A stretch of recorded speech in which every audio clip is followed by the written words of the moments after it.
and they are not scoring goals. I'm talking about Bendel Insurance. Anita, you have to fine-tune it. Okay? Okay, so let's look at it this morning. MPFL. I have been very critical of the MPFL. I will say it again. I've been very critical of the standards of the MPL play. It has been not been exceptional. I could practically go to sleep watching the MPFL Super 6. Okay, honestly, it has not been what I wanted or expected to be. But hey, it is what it is. And one thing I have said consistently is that I hope that our NFF could invest in the progress of our coaches, the education of our coaches, because if we must now start talking about the standard we expect. And I said it yesterday and I want to say it again, that hopefully our lowest standard will be get a coach in the class of an Arteta. Yes, and then deliberately, intentionally ensure that our coaches bring experts to come to Nigeria.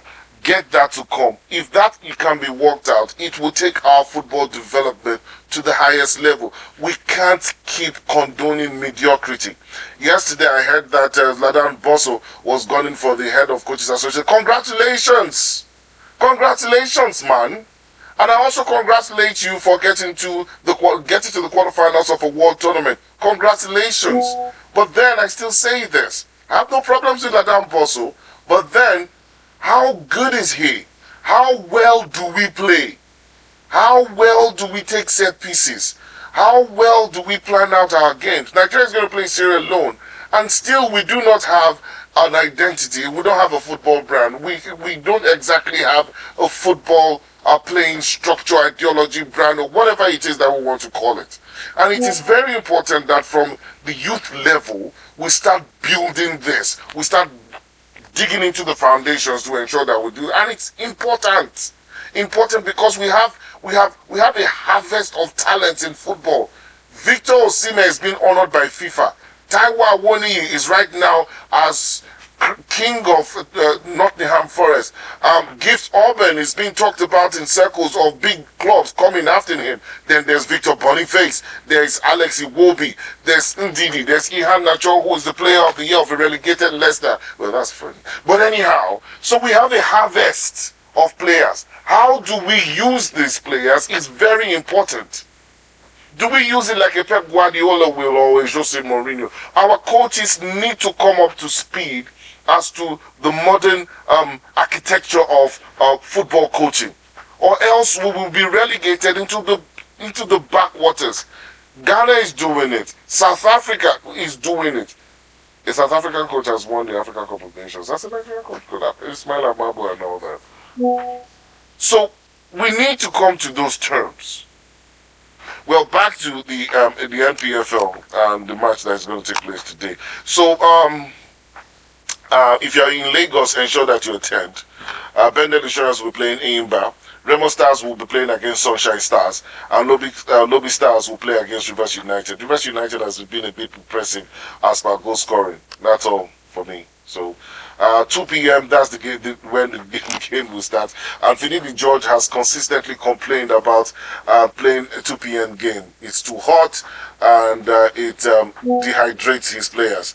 Remo Stars will play at 4. So Remo Stars versus Sunshine Stars will be at 4, and then Lobby Stars versus Rivers United will be at 4. All at the Mobolaji Johnson Arena, Onikon Stadium.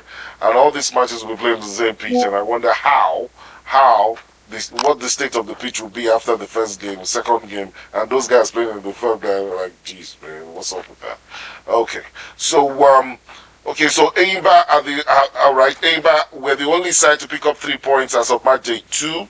A 60-minute strike from their talisman Obioma was not enough to beat Lobby Stars, though. The People's Elephants now top standings with 4 points. Bendel Insurance has been on a drop. But anyway, head-to-head, Bendel Insurance and Enyimba FC have met 3 times ahead of today's skirmish. Insurance has won 1, and the other 2 have ended in a draw. I'm particularly looking at this because Benden Insurance, like I said, have been draw specialists. The Black Bullet has stopped scoring, while Obioma is the one getting on the score sheet, scoring a lot of goals. Hopefully, I don't know. I don't know. I would want to see a win. It's a Super Six for crying out loud. Don't come and play like Argentina in 1990, where they played, they drew to the finals and played penalties. Anyway, it's all part of football anyway. Okay, but anyhow, so let's tell you again. Bendon Insurance versus Aimba FC 2 p.m. Remo Stars versus Sunshine Stars 4 p.m. Lobby Stars versus University United 6 p.m. All in Lagos. What? If you're in support of any of these guys, give me a call. 0817-687-2134, 0817-687-2134, and then 090-5353-5305.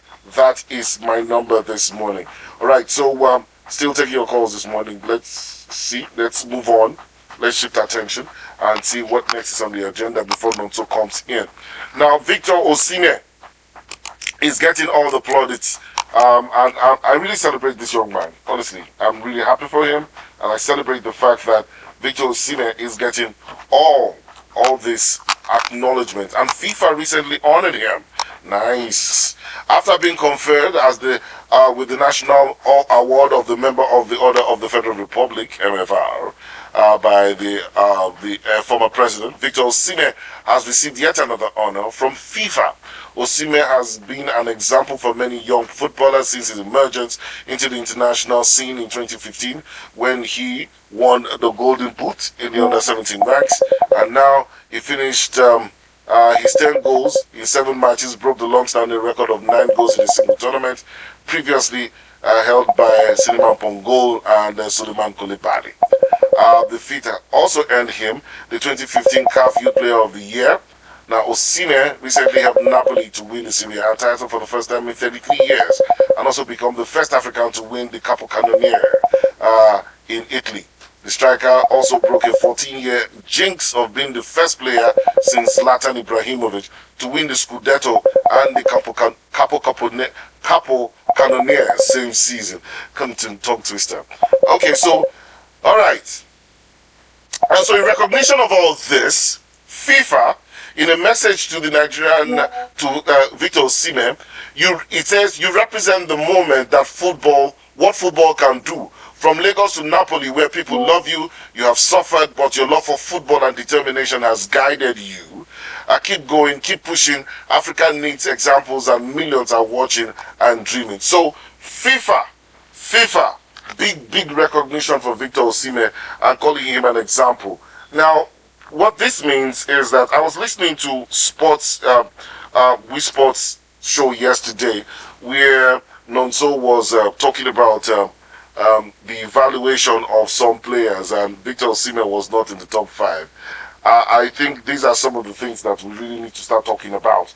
Why Victor Osimhen, a player in the caliber of Victor Osimhen, would not be in the top 5 of valuation of footballers. Erling Haaland was given number 1 most valuable, and then Vinicius Junior. Okay, right, like seriously. And then we had who else did we have in that group? But Victor, the long and short of it was that Victor Osimhen was not in the top 5, and it was really seriously annoying. Seriously annoying. I think this is the time we need to start questioning it and start doing some of our own, because it's unheard of that at 24 and capocanoniere, and somebody who was involved in ensuring that Napoli for the first time in 33 years win the Serie A title, you come up to say that he's not among top 5 most valuable players in the world? Wow. Right, I'm going to put the call through to Nonso, because he was the one that had that story, and we started yesterday. So FIFA giving big recognition to Victor Osimhen for his work and being an example to young people, and since he came up from the under-17 ranks, and then Victor Osimhen not being top 5 as the most valuable footballers in the world right now. Nonso, how are you doing this morning? Good morning, baby. Here we hear again. It's my pleasure talking sports every morning. Good to hear you. Thank you very much for having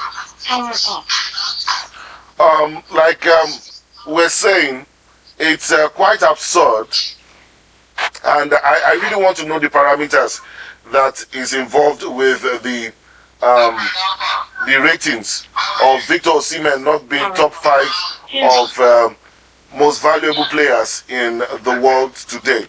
After being recognized by FIFA, after winning the capocanoniere, the first Black African to do that, and the first since Zlatan to win the capocanoniere and the Serie A title all in the same breath. And then you come out to name the top 5 most valuable players in the world, and somebody in that status and ilk is not in the top 5. What are the parameters of doing that? Used. I think there's no parameters for the came out to that most expensive list. Don't forget they had to go through 2,000 transfer deals. They had to go through different transfer dealings around the world. And not only that, there are so many other things that comes into consideration when you want to value the most expensive players. They have the age, they have the goals scored, assist made, the contract at your current club, duration of the contract at the current club also plays a major role. And then most importantly, your status quite, So I think it comes to so many things. And don't forget, Mbappe is not in the top. It's not in the top 4. How will the richest man in France not be in one of the most valuable in the world? Because it's not about your value of the pitch of player. Look at your value, your market value, your price in the market. Right now, no, I don't think there's any club that will pay as much as 100 million pounds for Kylian Mbappe. Because of the fact that he's tied up to Paris Saint-Germain. The time he had a high value 2-3 years ago. He was the most valuable player 2-3 years ago. But that stock has dropped. It's not as valuable as it used to be. Don't forget the players in the top tier. Look at the names, Haaland. Look at the name, Vinny Jr. Look at the name, Saka. These guys are barely 21. They are young. There are lots of. This is Haaland's. This is if we're talking about contract. This is Haaland's first season, and I think he has 4 years left in his contract. So 4 years left in his contract. Is there a clause in that contract that can remove Haaland from that 4 years? He's tied to Manchester City. That is why if you want to sign Haaland right now, you have to buy out the duration of his contract. That what makes him expensive. Vinicius Junior would have been the most expensive player. Unfortunately for him, he has a contract with Real Madrid that expires in 2024. So the reason that he has only a 2 years contract, that's why he's the second most valuable player. If his contract was up to 3 or more, he would have been valued as high as over 300 million pounds and 200 million euros and 200 and something million pounds. And he'll be higher than Erling Haaland. Don't forget, Erling Haaland had scored 53 goals this season, 36 in the league. You get, there'll be so many goals scored across the board. Mbappe scored a hat-trick at the World Cup final also through this season. Yes. We understand. Yes. We understand. But let us be sincere with ourselves. It is not all about goals and assists and performances. There is contract there. There is age there. There is also your past the value of your previous transfer before now. Those are the things they put together. They did the CIS, which is the body in charge of deciding who the most valuable players are. And they said, okay, these are the 3 valuable players right now at the moment, which is Haaland, Vinicius Junior, Saka, and Bellingham. Bellingham is headed to Madrid. He will not go as much as that 169 million pounds that they placed on him. But if you would ask me, let me sincere with yourself, he will at least hit the 100 million mark in the transfer market. And where would Osimhen be in all this? Osimhen is valued by De Laurentiis as at 160 million or 150 million. And right now, there are moves, according to reports, that Osimhen is being touted that Osimhen will get a contract from Napoli that will probably make him the highest earning in Italy. They are ready to break the branch to keep Osimhen. How many years is his contract right now? It's not up to 2 years. No, he has spent 3 years at Napoli. So he has 2 more years left in his contract. Know that the value of Osimhen at the moment is not as high as everybody thinks it should be. Maybe if he's given a new contract and it's extended to like 5-6 years, then we can have this conversation, because right now I want to stand with Osimhen. I will not pay £100 million because Who's the man who could be on the final year of his contract come next season if he does not sign a new deal? When I'm talking about what to play on the player, look at the value of the player at the moment. Don't forget, the times they are coefficients and that of Premier League is not the same. And that's why Bukayo Saka has a higher lead over him. You know? As much as the Saka is playing for Arsenal, he has 14 goals, 13 assists. But boy, he plays in the Premier League. And it's the first name in the Indian national team squad under Gareth Southgate for the past 2-3 years. We have to know your status in the national team is very key. As long as we want to say Osimhen has done so, but let me say, I look at condition for the past 1 year. What has Osimhen really done for Nigeria? He didn't even the African coordinator for Nigeria. He was not even there to start with. So we have to take a look at the value players. I know Osimhen should be in the top 20 if we look at it. I don't have the whole list. I just have the whole list. I think the top 10. You know, I don't really have the whole list, but I think he should be in the top 20. It's worth it. But to say that he's one of the top 5 in the tall arts, even Patrick I don't move to the top 4. But who is Victor Osimhen? You know, that's what I think. You are saying he doesn't belong in the top 5 because you don't think Osimhen is that okay. Let's take it from your own parameters. His contract wise. Now let's take it from value, performance, and league. Let's put it that way. The value, value to team. Let's put our own parameters. Let's put together our own parameters. Value to team. Technically, right? And then performance-wise, and then accolades-wise this time around. Let's base it on that, and let's find out who will be your top 5 or top 3 or top 5. Let's do top 5. If I look at value to team, it's quite dicey. Value to team, on field. Calm down. Value to field. A value to team on field, off field. Okay, on field, I think on field it has to be Erling Haaland. His market value is astronomical. I should stick with Erling Haaland. So I'll go with Kylian Mbappe. His value on field, the man is sickening. Without his goals, he'll be top 10, he'll be 10 in the goal. He's doing a go-to factor for goal. I think I'll go with Mbappe. Third, I'll go with, no disrespect, unfortunately, Benzema has left, but I'll go with I have to go with hitman player, and I will have the Vinicius Junior. I think Vinicius Junior has good bits in fact, inside and after the pitch, and I'm glad the is getting to the team. They're probably begging me to stay. Because some of my top 5 is impact on the pitch. I'm not sincere with you. He'll be fit after Saka. Because Saka is Napoli's best player, but eventually he'll be considered. I don't think it's Napoli's best player. I think it's Kavicha Mastavania, if we actually, in our opinion. So I think he'll be, there's no big to my top 5. And I said, Erling Haaland, Kylian Mbappe, Vinicius Junior, Bukayo Saka, and maybe Victor Osimhen. Excuse me. So Victor Osimhen would not make it to your top 5 with those parameters? No, I think it makes my top 5 with Victor Osimhen. So right at this time, with the world attention on Victor Osimhen, you've won the Serie A. You are the record breaker, 14-year record breaker. You are the first African to do a whole lot. And so much accolades. Even FIFA congratulating him. The big clubs are after him. What next for Victor Osimhen? To cement his status as a world-class star. Not just a player now. A star. An icon. A footballing idol.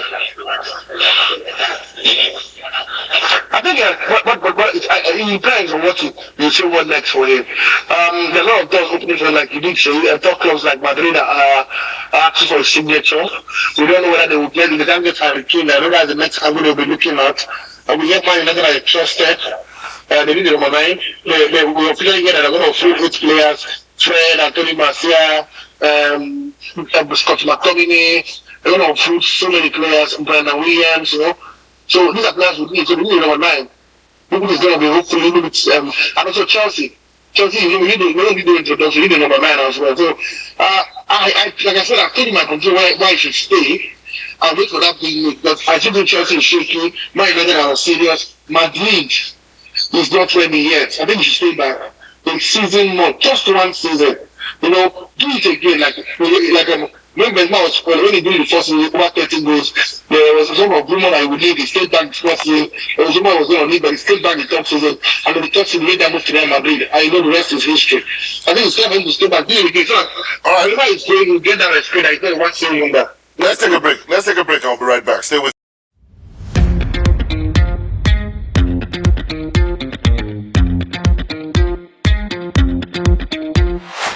All right, guys, we're back to it this morning. Yes, so little time and plenty of work to do this morning.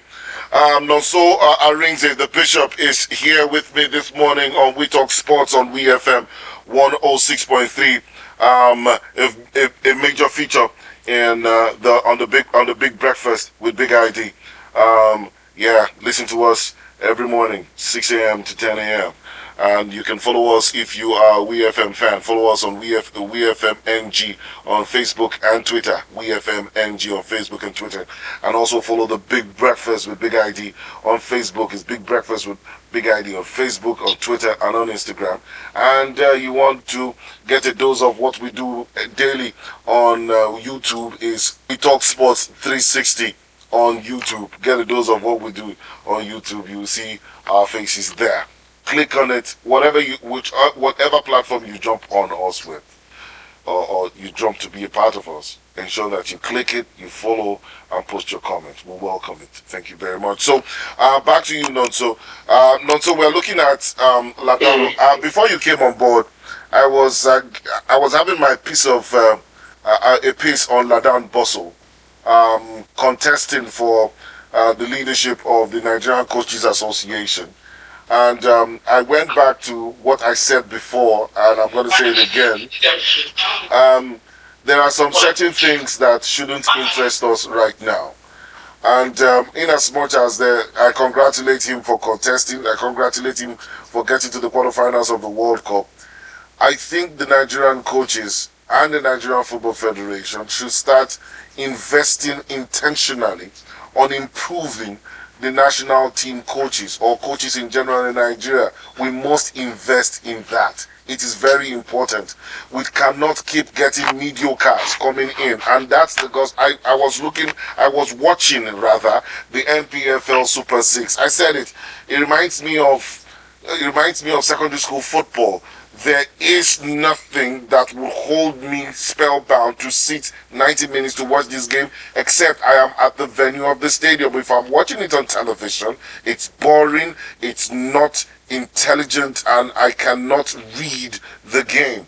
That being said, I'm not taking anything away from whom we have as coaches, but there is need for an improvement because technology has helped us so much that we see things. We see the English Premier League, we see the Spanish La Liga, we even see the Italian Serie A, we see the Portuguese League, we see the Brazilian League, we see all this, and even we see the South African League, even though it's only the highlights they want to show us.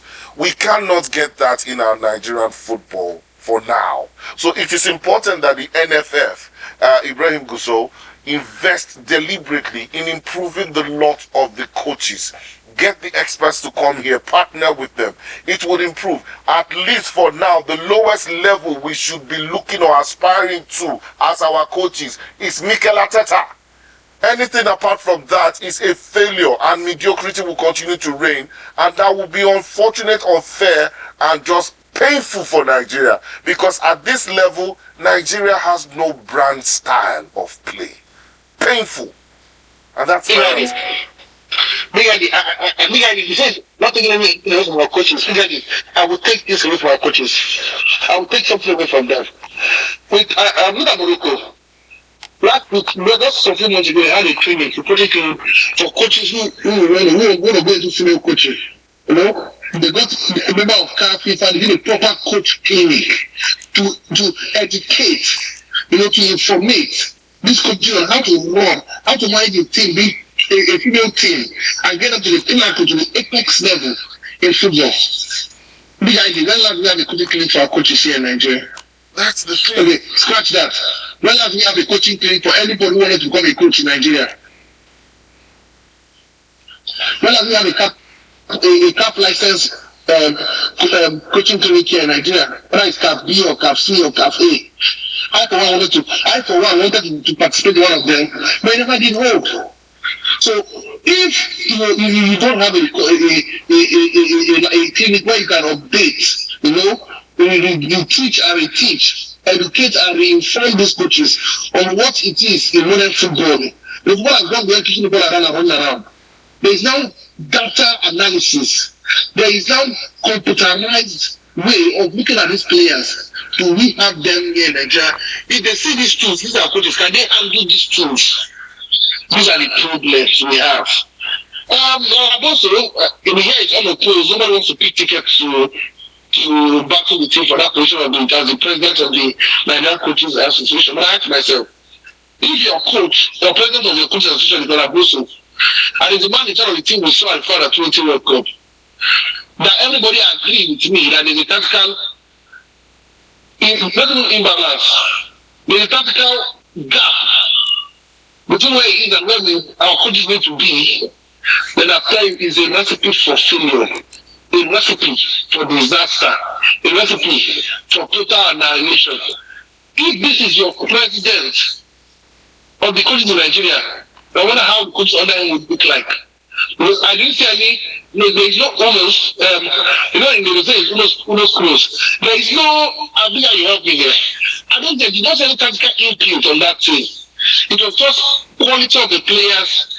It was 1946 type of football, brutal football, ball in the air, chase the ball, bring it down, and shoot at sight. We have to make sure that go behind. Not wasted and wasteful. Come on, let's be sincere, me guide. I was sincere myself. I thought I had it and like, wow. And the fact that it's in the place means that they're also supposed to go again. That means he must have done a good job. I wonder how good a job he has done in the past 4 years. Like I said, we've not had the just courses for coaches, we've not had coaching clinics for coaches. I must repeat again. There have been no licensed coaching clinic here in Nigeria. For anybody who wants to aspire as a new coach to come and be educated on what coaching is all about. We have many coaches here who coach in amateur league. They want to participate in this coaching clinic, but they cannot. Because it's not available. I for one wanted to participate in the camp license coaching exercise. It was not available. So I keep saying again, let us be sincere with ourselves, I do not, I repeat, have everything against Alaboso. But like I said, if this is our best hand, there's a problem, big problem. Wow. Okay. So let's see what else is happening here. The Sierra Leoneans are getting set for the Nigerian team. They have named their squad for the super. They have named their squad already for that. And then 8-man squad. And then did you see the squad? Yeah, I've seen the squad. Quality foreign-based players. We have Connie, we have Sutei, we have Simikoka, who has played for Tottenham Hotspur points in his career. I don't know if it's twilight of his career, but his experience is key. What the man did was get foreign legion and so many home-based players. This is how it works. Those home-based players have been training here, ensure that they are camping, and then the foreign base will join them and they begin to train. And then they pick some few. He picked few and add up to the foreign base legion and they face Nigeria. But that's a coach that has a plan. Well, we have our own coach who's watching MPFL Super 6. He has been there the first 2 games. Well, don't be surprised after all said and done, there'll be only one name in the list. After watching all the whole game with his laptop, sitting in front of the stadium, watching with his laptop. I just hope that he's watching. He was not working on something else. He was watching these boys. Because by the time the list is out, imagine, this is a big idea. 4 days to the beginning of the campaign. The press do not have the list of the Super Eagles. They will release it 1 day before the campaign. That's because they don't rate us, the bigger people. I must see it. They don't rate us. 4 days to the campaign, we don't have a list. They don't rate us. They don't care about us. Now, Pesero is in Abuja. Why not have a press conference for him to announce the list, like South Africa normally do, like Tunisia normally do, so they can tell us the list, and we can now scrutinize the list and ask questions. Why is this guy here? Why is this guy not here? Instead, he's in Lagos watching the Super 6. By the time they release, they say, okay, I release the list. It will not be a communique. Deep in the night, around 2 a.m., because you see the mail from the NFF. No, the list will not be released. Why do we get it wrong here in Nigeria? Why do we get it wrong here in Nigeria? I'm disappointed. You see in Nigeria, cannot defend this list. According to the training camp, there's no list. We know the players may have known that may have known, but they have sent invitation. What about the press? It's happening behind. I think South Nigeria football, but this is where we're going to the lowest of lows.